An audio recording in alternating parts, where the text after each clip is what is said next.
নমস্কার, জয়গুরু। আমরা তো মানুষ। আমাদের এই মানুষ সমাজে দুরকম সন্ন্যাসীর কথা শ্রী শ্রী ঠাকুর অনুকূলচন্দ্র বলেছেন। একটা হলো জঙ্গলের সন্ন্যাসী আর একটা হলো সামাজিক সন্ন্যাসী। তো প্রথমে জঙ্গলের সন্ন্যাসীর কথা বলি।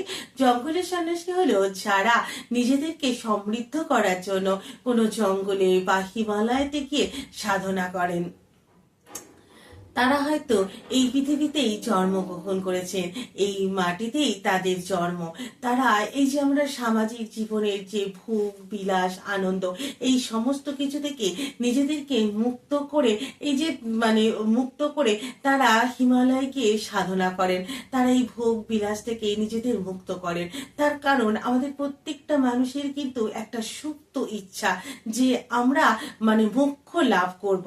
অর্থাৎ এই যে আমরা তো পৃথিবীতে যে জীব অর্থাৎ মানুষ হয়ে বা যে কোনো জীব আমরা যখন জন্মগ্রহণ করি তো আমাদের মৃত্যুও বরণ করতে হয়।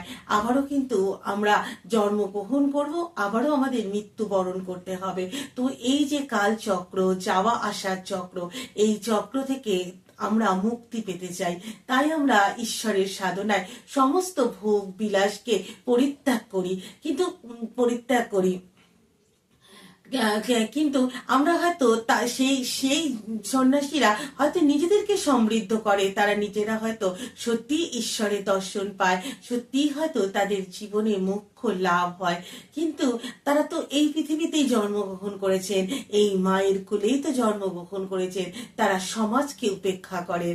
পরম প্রেমময় শ্রী শ্রী ঠাকুর অনুকূলচন্দ্র এই জঙ্গলের সন্ন্যাসীর তুলনায় গৃহ সন্ন্যাসীকেই বেশি গুরুত্ব দিয়েছেন। এই আমরা যারা গৃহের মধ্যে বাস করি তো সমাজ সংসারে তো শুধু সুখ থাকে না বা শুধু দুঃখ থাকে না। এই যে সুখ দুঃখের যে একটা মেলবন্ধন, এই যে সুখ দুঃখকে উপভোগ করে সমস্ত বাধা বিঘ্নকে অতিক্রম করে আমরা ঈশ্বরের কাছে পৌঁছাতে চাই। মানুষ জীবনে আমাদের কিন্তু অনেকগুলো জীবন থাকে।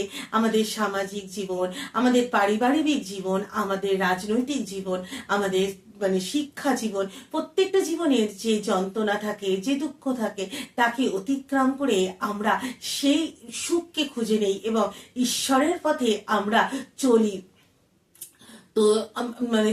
তো তাদেরকেই তো ঠাকুর বেশি আশীর্বাদ করেন। কারণ আমরা তো যারা জঙ্গলে গিয়ে বা হিমালয়ে গিয়ে সাধনা করছেন তারা তো এই সংসারকে উপেক্ষা করেছে। সংসারের কোনো বাধা বিঘ্ন তাদেরকে তো চঞ্চল করে তোলে না। কিন্তু আমরা যারা এই সমস্ত কিছুকে অতিক্রম করে ঈশ্বরের পথে যেতে চাই, ঠাকুর তাদেরই বেশি আশীর্বাদ করেছেন। পরম প্রেমময় শ্রী শ্রী ঠাকুর অনুকূলচন্দ্র নিজেও কিন্তু একজন সংসারের সন্ন্যাসী ছিলেন। তিনি সারা জীবন ধরে যা বলেছেন তা কিন্তু তিনি করে করিয়ে দেখিয়ে দিয়েছেন। তাই সংসারের মধ্যে থেকেও কিভাবে একজন ধর্ম প্রবক্তা হতে পারেন, কিভাবে একজন ধর্মকে প্রতিষ্ঠা করতে পারেন তা কিন্তু তিনি নিজে করে দেখিয়ে দিয়েছেন। তাই আমরা যে একটু আগেই বললাম আমাদের প্রত্যেকটা মানুষের কিন্তু একটা সুপ্ত ইচ্ছা এই কালচক্রকে অতিক্রম করে আমরা ঈশ্বরের পাদপদ্মে জায়গা করব।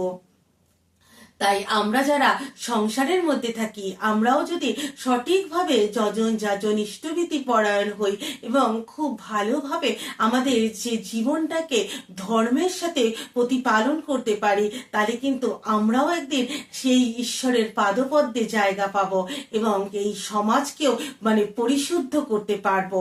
শুধু নিজেকে পরিশুদ্ধ করলাম তো করে আমি আমার শান্তি বা সুখকে খুঁজে নিলাম, তাহলেই তো এই সমাজটাকে কখনোই শুদ্ধ করা যাবে না।